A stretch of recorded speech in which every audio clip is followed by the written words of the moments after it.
that's the professionals done with. It's all downhill from here. Is everyone looking forward to a good night? Yeah! I genuinely was thinking it would be a good night for me, but I'm actually shitting it now.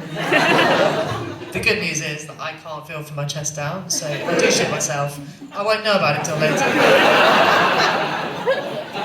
That's enough of the poo jokes. It's like a bit immature. So how about we go to something a bit less controversial?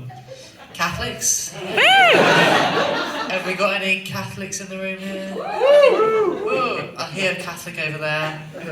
You guys really know how to fucking drink. What are you drinking tonight? Scotch. If she was Catholic, which she apparently isn't, that would be a case in point. Yeah, anyway. Whoever shouted that, what is your name? Sarah.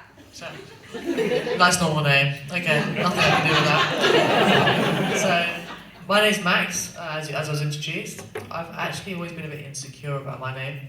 Probably thinking, I don't know why that is, it's pretty normal. But then you realise that actually it's a bit more suited to a dog.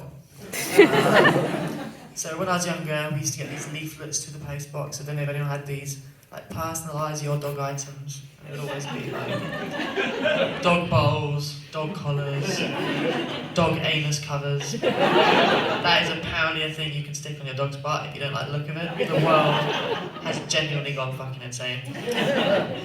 Anyway, they always had the two examples. If you're a woman, Bonnie. Any Bonnies in the room? No, that's fortunate. And for the males, it was always Max. Anyway, for tonight, I thought I would sort of embrace it. I managed to buy myself one of these dog collars.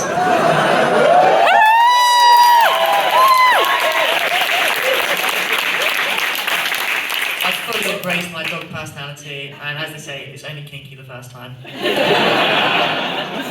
Anyway, that's enough of the names. I really should be talking about Catholics. So, anyone here been drinking with a Catholic priest? Yes. Yeah. Yes. Nice Yeah. old Margaret. Yeah.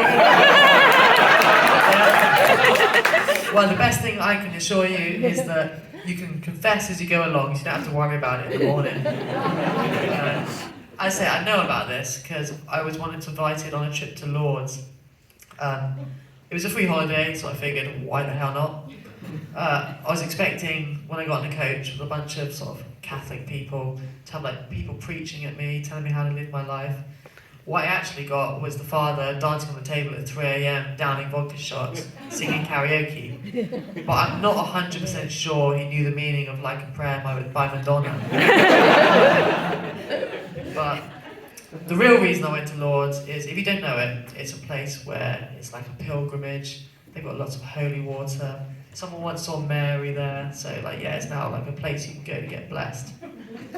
So yeah, goodness knows why.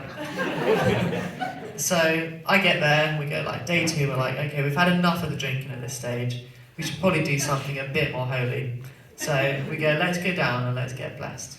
So we go down to the beautiful valley, think river, all of that. And we get there and there's a fucking queue. This queue is so long you'd think the Queen had fucking died again. But I'm thinking, oh my god, we're going to be here for like fucking hours. And then that's when someone looks at me and he thinks, I've got a fucking plan for him. This guy in front who's like the security guard, he looks at me and he's like, there is someone that needs to be healed. So he's running at me, he grabs me, he's wheeling me past this queue, like, he's fucking Usain Bolt, this guy. And I'm there, looking at everyone like, yeah, blue badge privilege. So I get wheeled into this cave, this like dark cave, I don't know what the hell's happening. Suddenly there's this bathtub in front of me of water. And I'm like, I can't fucking get in that. What am I gonna do? Then, kablam! Out of nowhere, this guy jumps out with an ice cold bucket of water in my face. I'm stunned, at which point the priest hands me some beads and a Mary and just shouts, say the Hail Marys with me. Now, as you probably gathered, I am not Catholic. I do not know what the Hail Marys are. So I'm mumbling away some random shit thinking, like, I don't know what's going to happen to me if they find out I'm not fucking Catholic. Suddenly, I am actually praying to a God.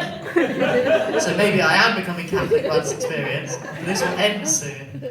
suddenly the Hail Marys are over, I don't know what's happened there, when suddenly the priest, I'm thinking, is this over? No, it's not over. The priest grabs a sponge, starts rubbing me down with this wet sponge. Not like that, you sickos. I was not young enough for that. But when the sponging finishes, I'm finally thinking, thank God that's over. Although I have to admit, I did quite like the rubbing down.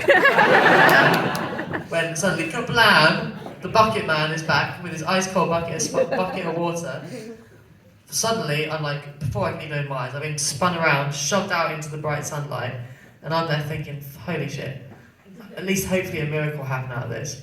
As you can probably tell, that miracle has still yet to happen. But I did get PTSD, so balance is out. And every so often, I do see the bucket man in the corner of my eye. But the trip wasn't completely wasted. So we're on the way back to England. We land at Stansted, and we get on the coach. Now, I come from Cornwall, so Stansted to Cornwall is a good 8 hours on a coach, maybe a bit more. But there's a bit of a problem with this coach. The heating is broken, so it's blimmin' 45 degrees on this bloody coach. We're all sweating our bollocks off. It's absolutely excruciating. At which point, about 4 hours in, the coach driver says, right, everyone can get off for 20 minutes fresh air.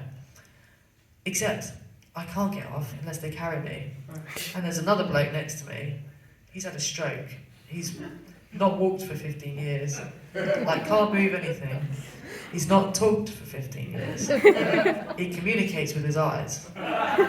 Great guy, but literally, yeah, he's more fucked than me. So we're sat there, absolutely sweltering. Everyone else is in their luxury fresh air outside. And then they start to get on, and they're all very apologetic. Looking at us, they feel really fucking guilty at this point. Except for the one woman at the back. And this woman, she's moaned all week on this trip. Sort of woman that moans about having nothing to moan about. And she looks at the bus driver and she spouts off. She's like, this bus is too hot, I can't breathe, get me a new coach, all of that sort of crap. At which point, the miracle starts to happen. I look to my left, as this man, for the first time in 15 years, moves a muscle. Not only moves a muscle, but drags himself to his feet in sheer anger. And he looks at this woman in the eyes, and this one, I realised the holy water really must have fucking kicked in. And the words of God spout through him. And what did God say to this woman? Sit down, you bitch. And who the hell knew that she was actually called Bonnie, eh?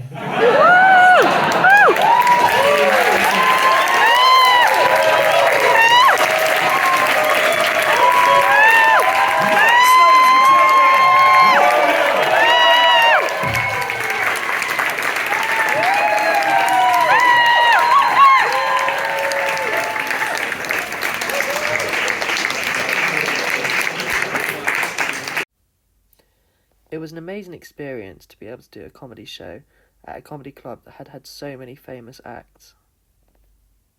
I did this as part of a comedy course run by City Academy. I'd fully recommend it, and I will put the link in the description. The other people on the course were really amazing, and we had a really good time, and they were all really fantastic on the night. I'm so glad I did the course. I learnt a lot, and I also made good friends along the way. And finally, a word for Ben Clover, who was our teacher on the course. He was so great at making sure that we understood what we needed to do for the show, but also just so supportive, and couldn't have been a better guide throughout this. I think without him, we wouldn't have performed so well on night. And big props to him, and I really recommend joining one of his courses.